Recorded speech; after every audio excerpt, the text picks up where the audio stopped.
Bismillah, Assalamualaikum warahmatullahi wabarakatuh.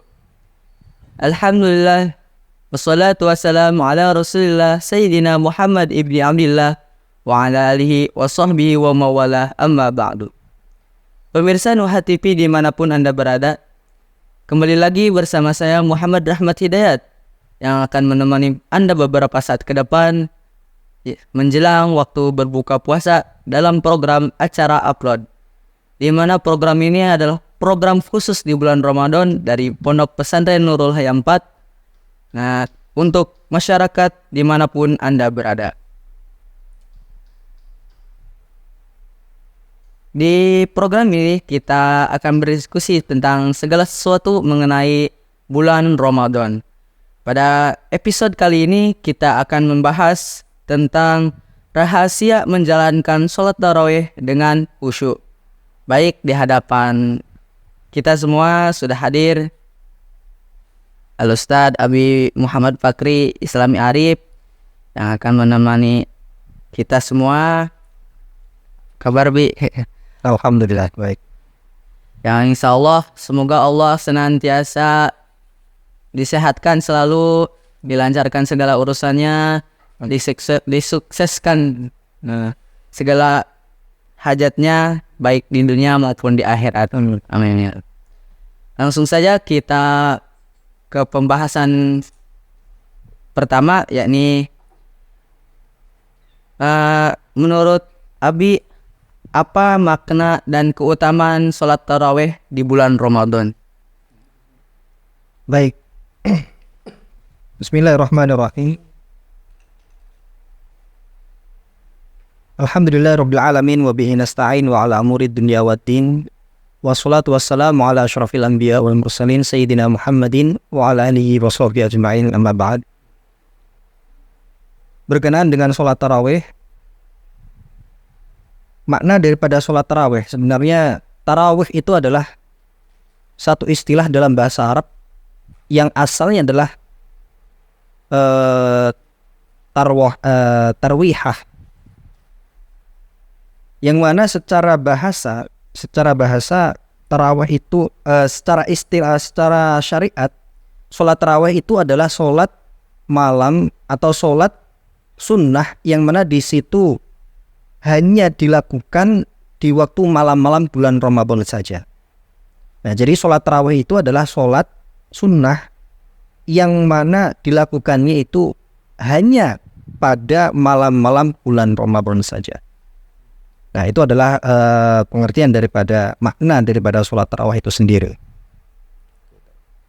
Oh, berarti kesimpulannya berarti sholat tarawih itu dikerjakan pada malam hari di bulan Ramadan, begitu? Iya, betul. Jadi sholat tarawih itu hanya dilaksanakan di malam hari bulan Ramadan saja.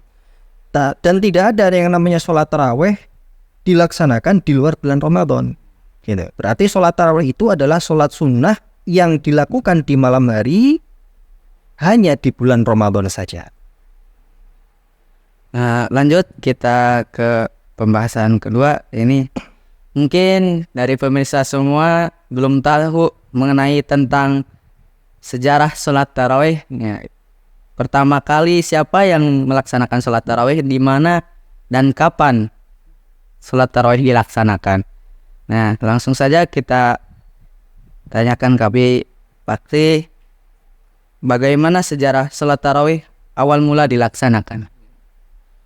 Jadi sholat tarawih, ya, sejarahnya itu adalah diperkenalkan oleh Rasulullah SAW, yang mana di situ Rasulullah pada satu saat beliau menjalankan sholat tarawih. Akan tetapi di waktu itu, di zamannya Rasulullah, beliau melaksanakan sholat tarawih dilaksanakan, terkadang beliau melaksanakan di masjid, terkadang beliau melaksanakan di rumah.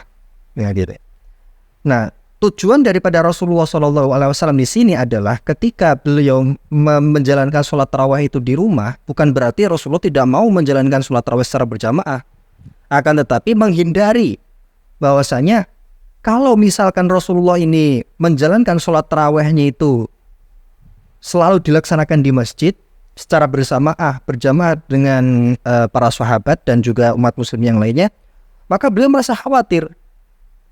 Khawatirnya apa? Khawatirnya jangan-jangan kalau saya, khawatirnya Rasulullah, jangan-jangan kalau saya melaksanakan sholat tarawih ini berjamaah, nanti saya takut bahwasanya sholat tarawih ini akan menjadi sholat yang diwajibkan.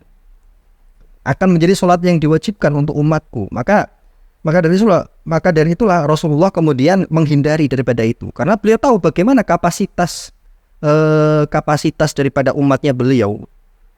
Nah, terkadang Rasulullah menjalankannya di masjid, terkadang juga di rumah. Nah, dan mungkin banyak sekali orang-orang yang menjadi pembahasan dan juga perdebatan di antara umat muslim, yaitu apa? Yaitu berkenaan dengan bilangan atau bilangan rokaat yang ada di dalam sholat tarawih tersebut. Ada yang mengatakan 8 rokaat, ada yang mengatakan 20 rokaat. Lalu bilangan mana yang sebenarnya diajarkan oleh Rasulullah? Maka saya katakan bilangan yang diajarkan oleh Rasulullah itu adalah dua-duanya, yaitu 8 rokaat dan juga 20 rokaat. Karena ya dalam satu riwayat dikatakan bahwasanya Rasulullah SAW ada salah satu sahabat yang melihat bahwasanya Rasulullah ini selama 1 bulan penuh di bulan Ramadan, beliau menjalankan sholat tarawih selama 20 rakaat.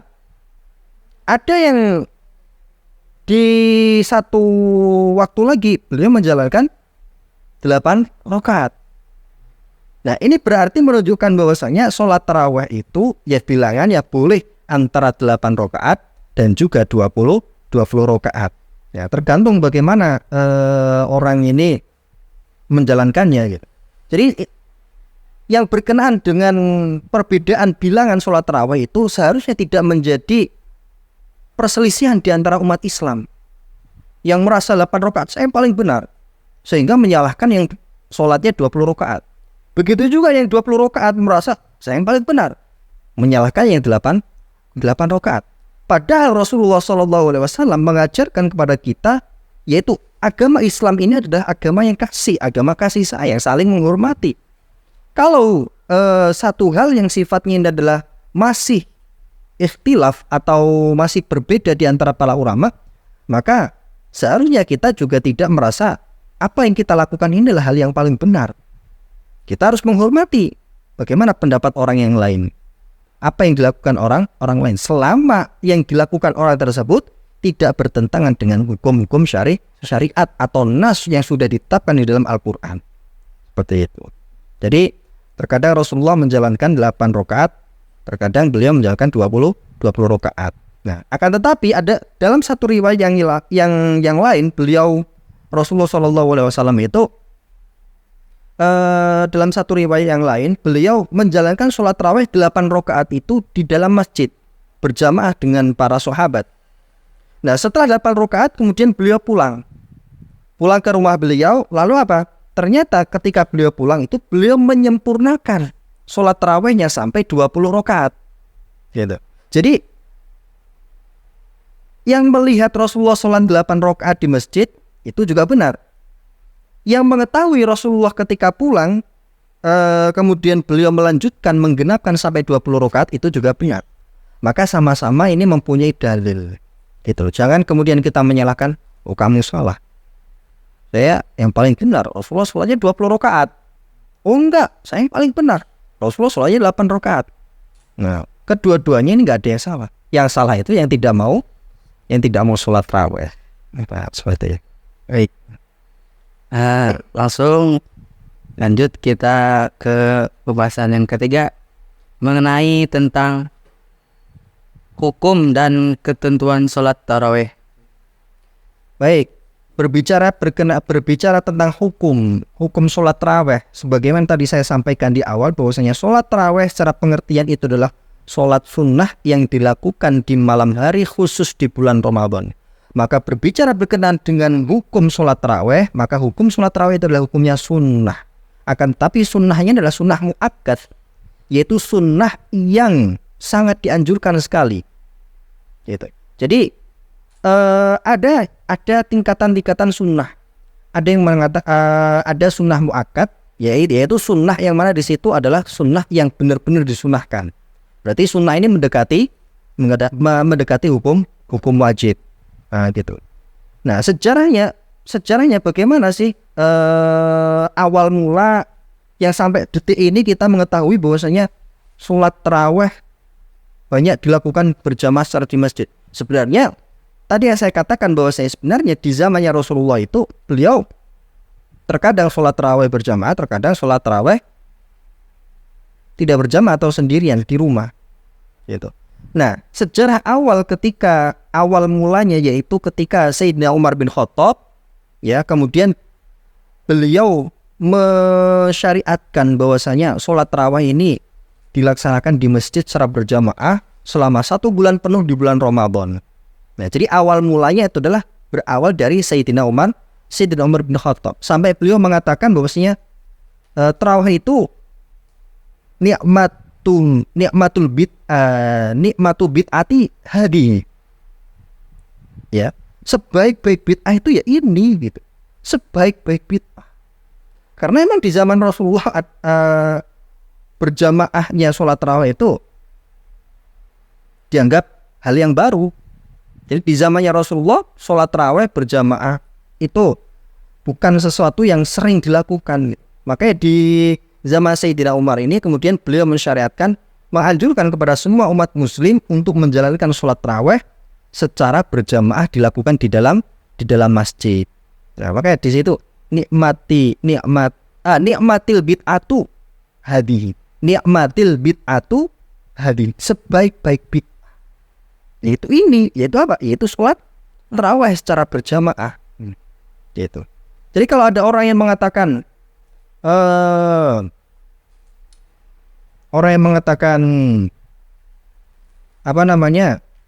sholat tarawih itu bid'ah atau seperti ini, Sayyidina Umar sendiri yang mengatakan nikmatil bid'atu hadi, sebaik-baik bid'ah itu ya ini.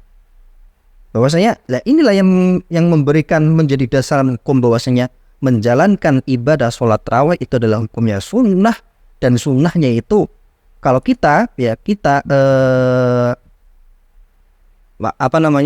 yang berakidahkan ahlu sunnah wal jamaah, kita mengikuti sholat tarawih sunnah dilaksanakan di masjid atau secara berjamaah. Dan kita harus mengetahui, ya, yang satu hal yang paling penting, ya, biar semua pemirsa ini tahu gitu. Satu hal yang paling penting adalah kita tidak perlu fokus, lagi-lagi saya katakan, kita tidak perlu fokus berapa bilangannya sholat tarawih itu. Kita tidak perlu fokus apakah sholat tarawih itu hukumnya berjamaah atau tidak. Apakah sholat tarawih itu sunnah atau seperti apa. Kita tidak perlu fokus seperti itu. Yang kita fokuskan adalah ini adalah bulan Ramadan, bulan yang istimewa, bulan yang dikhususkan oleh Allah, di mana semua pahala-pahala, kebaikan-kebaikan dilipat gandakan oleh Allah. Nah, maka ketika kita melaksanakan sholat tarawih bagian daripada qiyamul lail atau menghidupkan malam bulan Ramadan. Rasulullah mengatakan dalam satu hadis, satu riwayat, ya, di hadis Bukhari Muslim, beliau mengatakan, man qama ramadhana imanan wahtisaban ghufira lahu ma taqaddama min dzambi. Ya, di satu hadis mengatakan man shoma. Di hadis yang lain mengatakan man qama. Ya, man qama ramadhana imanan wahtisaban ghufira lahu ma taqaddama min dzambi. Barang siapa yang menghidupkan malam bulan Ramadan, maka ghufira lahu ma imanan wahtisaban, dengan keimanan dan juga pengharapan, mengharap ampunan, mengharap pengampunan dosa dan juga pahala dari Allah, maka ghufira lahu ma taqaddama min dzambi. Maka Allah akan mengampuni dosa-dosanya, semua dosa-dosa yang dilakukan. Nah, jadi kita tidak perlu untuk berdebat antara ini bilangan sholat tarawih, rakaat sholat tarawih 20 rakaat, 8 rakaat. Kita tidak perlu berdebat urusan hal seperti itu. Atau berjamaah atau tidak berjamaah. Atau ini hukumnya sunnah atau seperti apa atau seperti apa. Kita tidak perlu memikirkan hal yang seperti itu. Yang harus kita lakukan, yang kita pikirkan adalah apa? Ya kita melaksanakan sholat tarawih. Gitu kan? Kita melaksanakan sholat tarawih agar kita ini termasuk orang-orang yang qoma. Ya, qiyamul lail min ayyami Ramadan, yaitu menghidupkan malam-malam di hari-hari bulan Ramadan. Dan yang kita harapkan adalah tentunya mendapatkan pengampunan dosa dari Allah Subhanahu wa taala. Nah, baik pemirsa, itu tadi mungkin kita sebenarnya agak perlu ya tentang mengenai debat tentang bagaimana rokaatnya, bagaimana berjamaah, sunnah, wajibnya. Yang penting kita menghidupkan bulan Ramadan di malam hari dengan sholat tarawih atau dengan ibadah yang lainnya. Iya, tidak perlu kita berdebat. Yang menjadi permasalahan umat muslim sekarang itu adalah bahwasanya apa? Orang itu berdebat, merasa bahwasanya dirinya paling benar. Saya paling benar, kamu salah. Yang tidak sesuai dengan apa? Yang tidak sesuai dengan pikirannya, yang tidak sesuai dengan alirannya dianggap semuanya adalah salah. Nah, ini yang menjadi permasalahan umat Islam sekarang itu. Umat ini terpecah belah menjadi berbagai macam golongan. Ya. Makanya di zaman akhir Rasulullah mengatakan kelak di zaman akhir, ya, umat Islam itu akan menjadi banyak. Ya, akan menjadi banyak, akan tetapi banyaknya umat Islam ini seperti seperti riya atau seperti bukan seperti riya di lautan itu, seperti busa-busa yang ada di laut itu, buih ya, seperti buih yang ada di lautan. Jadi banyaknya itu nggak ada artinya sama sekali. Maka yang umat Islam itu di zaman ini banyak terpecah belah. Ya, terpecah belah karena merasa dirinya paling benar, paling hebat, paling dan sebagainya. Padahal seharusnya bukan seperti itu. Kita harusnya bersatu. Bukan berdebat membahas masalah-masalah yang sifatnya adalah masih khilafiyah atau masih ada perbedaan pendapat di antara para ulama. Kecuali kalau kita membahas sesuatu yang mana di sini sesuatu itu adalah sudah termasuk nas, sudah ketentuan oleh Allah di dalam Al-Quran, maka itu nggak perlu kita bahas lagi, nggak perlu kita perdebatkan karena ini menjadi sesuatu yang sudah jelas gitu. Tapi kalau masih menjadi pertentangan atau perbedaan di antara para ulama, tentunya kita nggak perlu untuk merasa bahwa ini adalah saya yang paling benar sendiri. Gitu. Bahkan di antara 4 imam madhab saja, madhab Imam Syafi'i, Imam Maliki, Imam Hanafi, Imam Hambali, itu juga masing-masing mempunyai perbedaan pendapat. Dan mereka semuanya nggak ada tuh yang berantem seperti zaman sekarang. Orang zaman sekarang berantem masalah bilangan sholat tarawih, rakaat sholat tarawih aja masih berantem harus ya, saya yang benar, saya yang ini kan repot kalau seperti itu. Kapan umat Islam akan bersatu kalau semuanya itu merasa paling benar sendiri? Ya, oleh karena itulah kita himbau kepada semua pemirsa ya agar supaya kita tidak perlu membahas tentang hal-hal yang sifatnya masih khilafiyah, masih perbedaan pendapat di antara para ulama. Yang harus kita lakukan adalah udah kita lakukan saja. Selama itu kita yakini bahwasanya kita ikut daripada ulama, ya selama itu juga udah kita nggak usah memperdulikan hal yang lain, masalah perbedaan khilafiyah dan lain sebagainya. Ya, ada yang membahas tentang di luar daripada tema ini ya, tahlil, kemudian bacaan sholawat,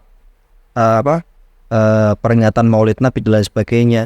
Ya itu sebenarnya adalah masih berada di dalam masalah khilafiyah atau perbedaan di antara para ulama, dan kita nggak perlu untuk merasa saya paling benar. Ya pendapat kamu salah, ini salah. Padahal masing-masing itu mempunyai dalilnya sendiri-sendiri. Ya, jadi intinya tidak boleh kita untuk mencaci orang lain, ya. Kita tidak boleh mencaci orang lain karena ajaran agama Islam adalah ajaran yang kasih, ajaran bahkan Rasulullah kan apa? Rasulullah itu adalah sebagai apa? Rahmatan lil alamin, sebagai rahmat, sebagai kasih, dan gitu. Kalau kita umat Islam terus berantem, Nah, orang-orang di luar Islam akan tertawa, menertawakan kita ini. Waduh, umat Islam ada berantem. Nah, akan sangat mudah sekali untuk dipecahkan. Ya. Baik, nah lanjut ke pertanyaan berikutnya. Ini pertanyaan terakhir. Nah, untuk tips dan trik bagi pemirsa agar lebih giat lagi menjalankan sholat tarawih dengan khusyuk, khususnya di bulan Ramadan ini. Nah, apa sih tips dan trik untuk menjalankan sholat tarawih dengan khusyuk? Ya, sebenarnya tips-tips dan trik untuk menjalankan sholat tarawih itu dikembalikan kepada masing-masing. Akan tetapi ada hal yang benar-benar harus kita perhatikan, ya, agar kita ketika menjalankan sholat tarawih, tentu yang pertama adalah mempunyai keinginan dulu, keyakinan. Maka tadi saya katakan, man qama ramadhana imanan wahtisaban, gitu. Mempunyai dengan keimanan dan juga pengharapan. Kalau orang itu di bulan Ramadan gak ada keimanan, gak ada pengharapan, mengharapkan ampunan, mengharapkan pahala dari Allah, maka dia gak mungkin melaksanakan sholat tarawih, gitu kan? Gak mungkin dia melaksanakan, karena dia gak, hari-hari Ramadan dianggap hari-hari seperti biasa. Ya, cukup puasa gitu. Banyak kita temukan orang-orang yang mana mereka itu hanya puasa aja. Padahal ya, rukun Islam tuh gak hanya puasa, ada sholat. Mereka puasa tapi gak sholat, ini kan sama aja bohong. Ya, puasa tapi gak sholat selama bulan Ramadan. Puasa pun itu terkadang masih kadang melakukan satu kemaksiatan gitu. Maka tipsnya itu adalah harus ada keimanan terlebih dahulu. Nah, kemudian apa? Kemudian ya, ketika menjalankan sholat tarawih ini kan dilaksanakan sebelum Isya. Dan sholat Isya itu tidak jauh waktunya dari sholat maghrib. Sholat maghrib di bulan Ramadan itu adalah waktu di mana orang-orang berbuka puasa. Kebanyakan orang-orang ketika berbuka puasa balas dendam, ya, seharian gak makan, akhirnya makan banyak. Setelah makan banyak, merasa kenyang, kemudian merasa ngantuk. Akhirnya sudah tarawihnya sunnah aja kok. Nah, ini sunnah tapi sunnahnya muakkad gitu loh.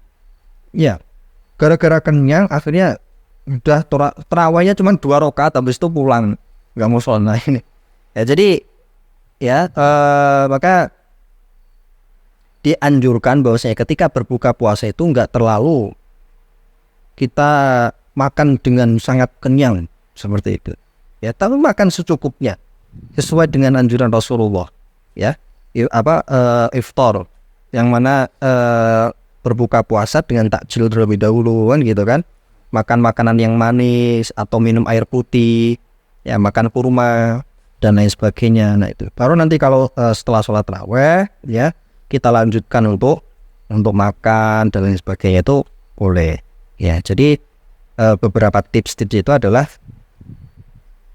yaitu jangan terlalu kenyang, ya, perutnya jangan terlalu difulkan. Nanti ketika sholat tarawih kekenyangan nggak bisa sujud, kan susah, ya. Nah, gitu. Baik. Jadi pemirsa, sholat tarawih di bulan Ramadan ini adalah sholat yang diistimewakan bagi seluruh umat muslim, khususnya di bulan Ramadan. Nah, baik, terima kasih ya Abi Fakri, ya, yang sudah senantiasa menemani kita pada sore hari ini. Dalam episode kali ini, saya Muhammad Rahmat Hidayat mengucapkan terima kasih ke semua rekan-rekan kerja, khususnya teman-teman semua. Dan jangan lupa like, komen, dan share. Dan jangan lupa untuk tekan bunyi lonceng di fitur notifikasi agar tidak ketinggalan tayangan berikutnya. Nah, sekian, terima kasih dari saya. Wassalamualaikum warahmatullahi wabarakatuh.